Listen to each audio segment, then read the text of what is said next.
Hello dear students, my name is Shreya Agarwal and today in this lecture we are going to continue with our chapter which is carbon and its compounds from class 10th CBSE NCERT.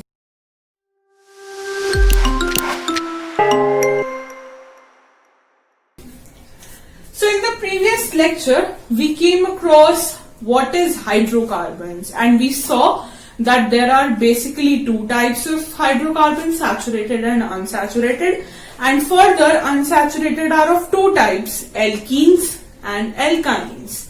So moving further, we will see more about hydrocarbons. So after knowing about alkanes, alkenes and alkynes, let us see what is meant by an alkyl group. So when the group formed by removal of one hydrogen atom from the alkane, it is called alkyl group. Example देखिए CH3.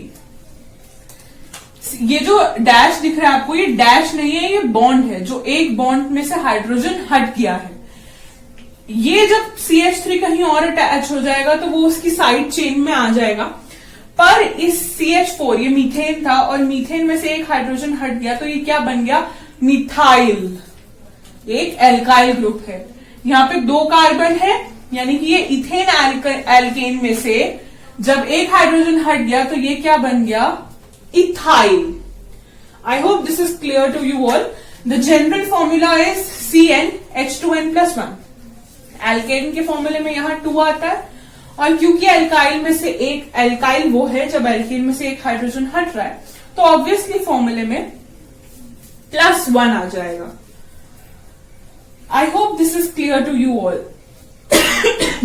Sorry.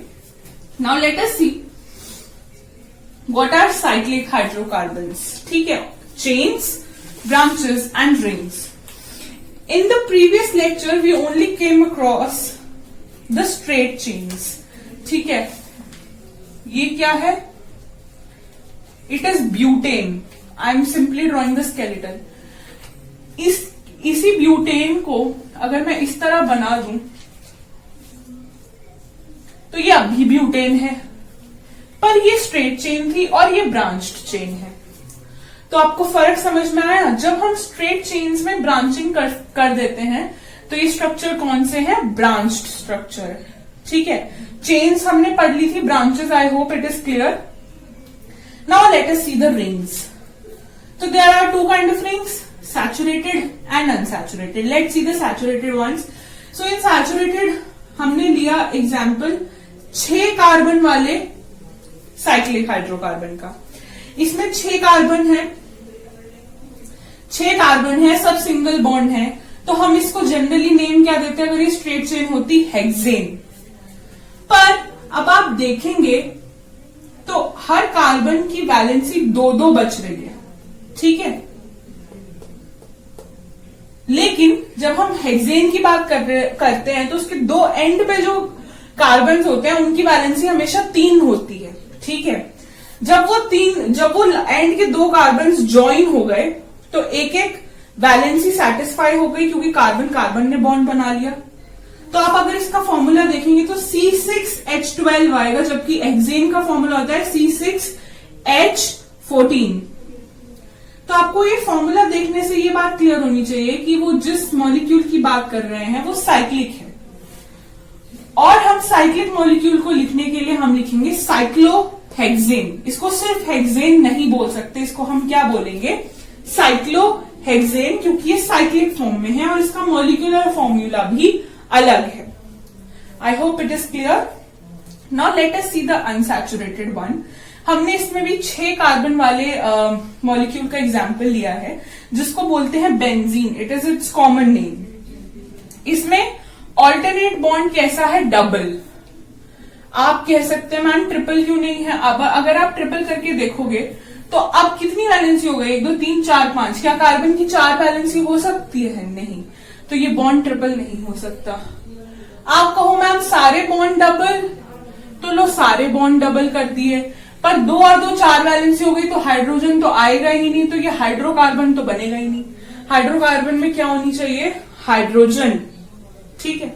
सो आपको ये structure I hope clear है। इसको क्या बोलते हैं, benzene, और उसका फॉर्मूला क्या है, C6H6। ठीक है। Now we are done with hydrocarbons, cyclic, branched और the simple chains. We have done all kinds of hydrocarbons. ठीक है। नाउ मैंने आपको पिछले वीडियो में आइसोमेरिज्म का एक छोटा सा एग्जाम्पल देते हुए आइसोमेरिज्म एक्सप्लेन किया था। Let us see what are isomers, थोड़ा सा अच्छे से डिटेल में। तो आइसोमर्स क्या होते हैं, जैसे कि मैंने बताया था, the organic compounds having the same molecular formula.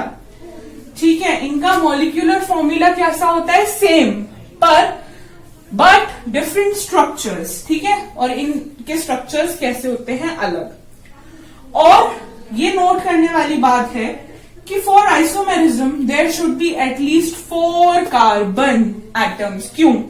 अगर आप सिर्फ इसको कंसिडर करें, प्रोपेन को, ये प्रोपेन है, 3 कार्बन वाले को क्या बोलते हैं, प्रोपेन।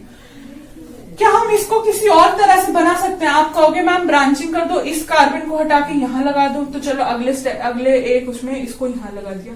पर क्या ये दोनों सेम नहीं है? अगर आप इसको मोड़ के ऊपर ले जाओ तो यही नहीं बन जाएगा। समझ रहे हो मैं क्या बोल रही हूं? ये स्ट्रेट चेन ही है, इसमें ब्रांचिंग नहीं हुई।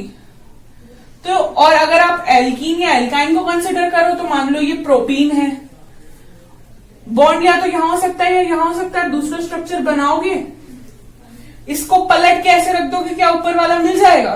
तो यानी कि इसमें भी आइसोमेरिज्म पॉसिबल नहीं है। And same is the case with triple bond also. तो आइसोमेरिज्म के लिए मिनिमम कितने कार्बन होना जरूरी है? एटलीस्ट 4 से कम कार्बन वाले कंपाउंड्स में आइसोमेरिज्म नहीं होगा। ठीक है। अब हमारे कोर्स में एल्केन्स का आइसोमेरिज्म जनरली पूछा जाता है और आपका इन 3 मॉलिक्यूल से काम चल जाएगा, पर आप अपनी प्रैक्टिस के लिए हेक्सेन से आगे वालों का भी बना के देख सकते हैं। ठीक है। Now let us see for butane. Butane का फॉर्मूला C4H10। ठीक है, C4H10 बनाया, मैंने सिर्फ स्केलेटल्स बनाए हुए हैं, आप हाइड्रोजन भी लगाएंगे। ठीक है। 4 कार्बन वाला एल्कीन, इसमें ब्रांचिंग हो सकती है। मैं इसी कार्बन पे ये वाला कार्बन और ये वाला कार्बन भी इसी पे लगा दूं तो ये ब्रांचिंग हो गई। आप करके देखिए क्या और किसी तरह पॉसिबल है? और किसी तरह पॉसिबल नहीं है। तो ब्यूटेन के सिर्फ कितने आइसोमर्स हो सकते हैं? 2। सिर्फ 2 स्ट्रक्चर हो सकते हैं। अगर हमसे ड्रॉ करने के लिए कहा जाए तो हम ड्रॉ कर देंगे, और हमसे नंबर पूछा जाए तो हम नंबर बता देंगे कि 2 होते हैं। Now let us see for pentane. Pentane में हमने 5 कार्बन की पहले स्ट्रेट चेन बनाई, फिर हमने ऐसे ही किया कि लास्ट एक कार्बन पे 2 लगाए। ठीक है। और क्या कर सकते हैं हम, इस कार्बन पे एक और लगा दें, 3rd केस बन गया। इसके अलावा अगर आप इनकी तरह बनाने की कोशिश करोगे तो इट वोंट बी पॉसिबल। तो पेंटेन के कितने आइसोमर्स होते हैं? सिर्फ 3। हेक्सेन का देखते हैं, C6H14। कितने कार्बन है? 6। इन 6 में से वही लास्ट वाले पे 2 लगा दो। ये आप इसको ऐसे करके बनाओ या ऐसे बनाओ, ये एक ही बात है। समझ में आ रहा है? तो पहले हमने लास्ट वाला कार्बन इसी कार्बन पे लगाया। ठीक है। अब हम इस पे लगा देते हैं, उसको इस पे लगा दिया। अब हम इस पे 2 कार्बन लगा देते हैं। सब अलग अलग स्ट्रक्चर बनते जा रहे हैं। और अब एक बार हम बीच वाले दोनों पे साइड वाले दोनों कार्बन लगा देंगे। आप बेसिकली इसकी प्रैक्टिस करिए, स्ट्रक्चर्स ड्रॉ करके देखिए, और आप जब खुद ड्रॉ करके देखेंगे तो यू विल फाइंड आउट कि पॉसिबल स्ट्रक्चर सिर्फ ये 5 ही हैं। इसके अलावा आप जो भी बनाएंगे वो इन्हीं से मैच कर जाएंगे। ठीक है। तो हेक्सेन की कितने स्ट्रक्चर्स पॉसिबल है, कितने आइसोमर्स पॉसिबल है? 5। I hope isomerism is clear to you. Isomerism is basically the phenomena. इस फिनोमिना को कि सेम मॉलिक्यूलर फॉर्मूला वाले कंपाउंड्स जिनका स्ट्रक्चर अलग है उन्हें आइसोमर्स कहते हैं। इस फिनोमिना को क्या बोलते हैं? आइसोमेरिज्म। ठीक है। और वो कंपाउंड्स जिनका मॉलिक्यूलर फॉर्मूला सेम है पर स्ट्रक्चर अलग है, उनको क्या बोलते हैं? Isomers. I hope till here it is clear to you all. In the next lecture we will start with the homologous series and the nomenclature. Thank you.